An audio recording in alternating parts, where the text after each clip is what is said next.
पहलगाम में हुए आतंकी हमले के बाद भारत ने एक बड़ा फैसला लिया। पाकिस्तान की तरफ जाने वाला पानी रोक दिया गया है।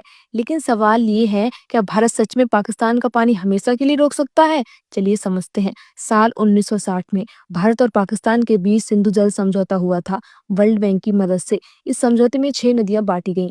3 पूर्वी नदियां सतलुज, व्यास और रावी भारत को मिली। वहीं 3 पश्चिमी नदियां सिंधु, झेलम और चेनाब पाकिस्तान को दी गईं। भारत को इन पश्चिमी नदियों का सीमित इस्तेमाल करने की इजाजत है, जैसे सिंचाई, पीने का पानी और बिजली बनाना। लेकिन वो इन नदियों का पूरा पानी नहीं रोक सकता। अगर भारत संधि का उल्लंघन करता है तो ये अंतर्राष्ट्रीय कानून के खिलाफ होगा। हाँ, भारत अपने हिस्से का पूरा पानी रोक सकता है और डैम या नहर बनाकर पाकिस्तान को जाने वाले बहाव को कम कर सकता है, जो कि पूरी तरह वैध है। तो सवाल उठता है, क्या अब समय आ गया है कि भारत इस समझौते को फिर से सोचे? क्या आतंकवाद के बदले में पानी रोकना सही फैसला है? कमेंट करो हाँ या नहीं और अपने दोस्तों के साथ शेयर करो। धन्यवाद।